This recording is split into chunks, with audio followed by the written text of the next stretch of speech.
Welcome back to the show, folks. This is the Upper Tier Podcast, the football podcast we bring you each and every week. It is a Shankly Sessions. Again, we have another game tomorrow night. Carabao Cup at Anfield, under the lights.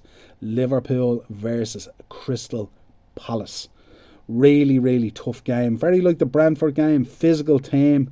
They will kick us about the place as they do. Not the kind of game maybe that we wanted and stuff like that, but how are we going to approach this game? Let us know, Rez, in the comments. What are you looking at for the lineup? What's your predictions and all that kind of stuff? Really, really tough one. At the moment, looking at us, 1 win and 6. Really, really poor. That Brentford game, probably the worst of the 6. For Palace, the wheels have come off a little bit there as well, but only 2 wins in the last 6 and a draw. Much better than us, of course, form-wise, but the last 4 games have been a draw and 3 losses.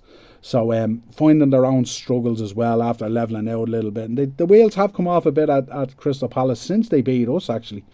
But let me know your thoughts in the comments on that. Going to be a tough game on Wednesday night.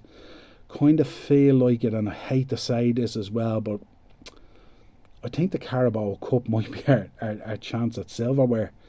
You know, and this is going to be a really, really tough game. Like, if the same team shows up with the same attitude that they did on Saturday night, Palace will absolutely wipe the floor with us. They're a physical team.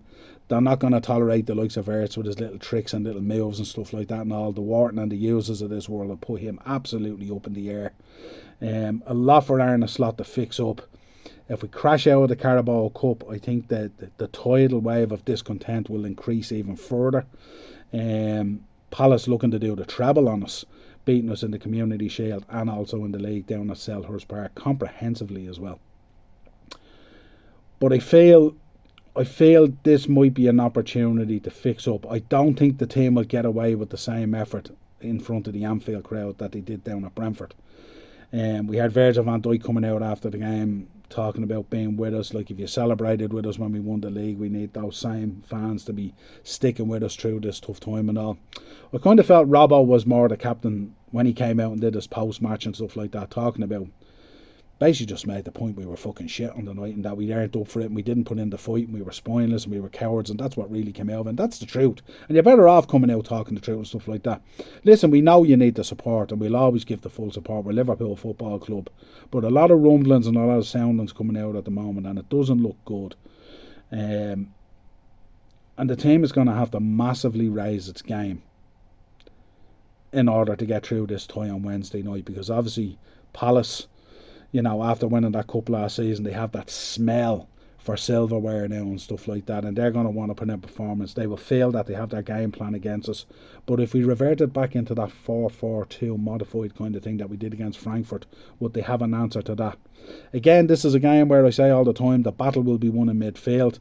We're hearing that there's something like 6 players out and stuff like that, so that might be an opportunity for players to come in, might be an opportunity for us to play something different. Let's see what happens there. We're going to need all our players and we're going to need key players. We know how good Palace are. Mateta will just absolutely butcher up the boys at the back. If we don't play with a DM, we'll have no protection in there. And we do have options there, and this is the questions around Slot at the moment. You see Dominic Szoboszlai again the other night, you know, playing in midfield, playing at right back, reverted back into midfield, brought Joe Gomez on. We just see him all over the shop at the moment. There doesn't seem to be an actual rhyme or reason to what we're doing. It just seems to be, oh shit, this has happened. We're just reacting to everything rather than having a plan in which the way we play and stuff like that. So huge questions over the manager, massive questions over the mentality of the players at the moment as well. And that kind of thing, if you show that kind of weakness against a team like Crystal Palace, they will eat you up and spit you out, and that's what they do. Their wing play is absolutely phenomenal. They tore us asunder. We know in the last game they could have been 4-0 up at half time. The thoughts of that happening at Anfield would be absolutely shocking.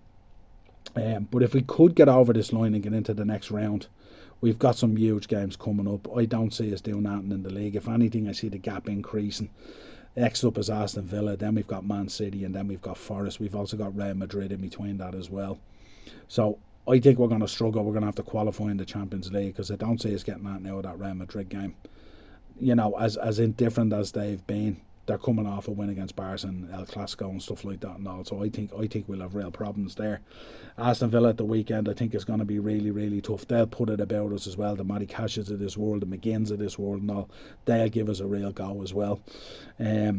And then Man City will be a flip of a coin, really, which team kind of shows up on the day, because we've both been indifferent. We both haven't been that great. Man City have been on a better run, but you can see at the weekend there against Aston Villa where the wheels just come off at times. So that will be an indifferent game. And then, would you bet against Sean Dyche figuring out Nottingham Forest at that stage and being up for it against Liverpool and getting something out of a game? Whereas I see Arsenal just continually winning and stuff like that. So I wouldn't be surprised if that gap goes to 10 or 11 and then it's already gone at this stage, I think, because I think Arsenal, we've lost 4 games on the bounce. I don't think Arsenal will lose 5-6 games even this whole season unless they get horrific injuries. And I think what that means is we literally have to go invincible from this point on. And I don't see any way we can do that. I don't think we're built for it at the moment. I don't think our mentality is in there at the moment. I think there's a lack of team. I think there's a lack of leadership. I think there's a lack of responsibility at the moment. And I think when you couple all those factors together, it's not a great recipe to say, listen, you need to go on a run of 10, 12 games here and win them in order to put the pressure on Arsenal, you know. Like, you're looking at Arsenal at the moment. They literally need to drop points in 4 games and we need to win out really to really rebalance it and stuff like that. I just don't see it happening. I can't see it happening. I think Arsenal, I think they can even get better than what they are at the moment. You've seen them against Crystal Palace at the weekend. Hard fought 3 points and stuff like that. But they can still go up a level. Now, we can absolutely go up levels and stuff like that, but have we got the mentality to do it? They have the mentality to do it. I just don't see us having it. I think this is going to be a poor defence of a league title. I don't see any way we go back to back. But I think we got to try and fix up, as the thumbnail says. We need to try and fix up and at least have something to pull for in the Carabao Cup and potentially try and qualify through the Champions League. Do I see us winning the Champions League? Quite frankly, right now, absolutely not. I think there's 6, 7, maybe 8 teams in there at the moment playing much better than us, and just the law of averages will tell you it's going to be a real uphill struggle. And then you look at the Carabao Cup, you go into the draw, anything can happen there. There's still some really good teams left in it. And then on top of that, you have a league where we're absolutely faltering at the moment. So not a lot to smile about. FA Cup, God knows who we could draw on that. That's January, so we don't even need to think about that. But it's a real tough time at the moment. And if you show that weakness against a Crystal Palace side, you look at the team, and they'll put out a strong side. You know what I mean? Like, we're looking at possible lineups here of Woodman, Ramsey, Gomez, Van Dijk, Robertson, Endo, McAllister, Chiesa, Szoboszlai, Rio, and Ekitike. I don't think that side's going to have enough to beat Crystal Palace. I think when you think what's out there and stuff like that, and I don't believe, looking at the lineup here, I don't believe Palace will make those changes. I think Palace are going to go extremely strong in this. They're going to see the Carabao Cup as a real chance to win something, and they would absolutely love to put it past us at Anfield. But we shall see. Lineups will tell the tale tomorrow night. We will check them out and stuff like that. Don't forget to join us tomorrow night, 8 o'clock, Pro Wrestling Weekly. So I'll have the match on in the background, and I will give a reaction after it and stuff like that. But let us know your thoughts in the comments. Where do you see us at the moment? Am I being too harsh? Do I think we will fix up sooner? Do I think Arsenal will falter? Do I see us doing that in the Champions League? Is the Carabao Cup last chance saloon for us? Let me know your thoughts, Reds. Tough time at the moment. As always, subscribe to the channel, hit the bell notification button. It is the Shankly Sessions as part of the upper tier, and we'll talk to you again real soon. Come on, Reds.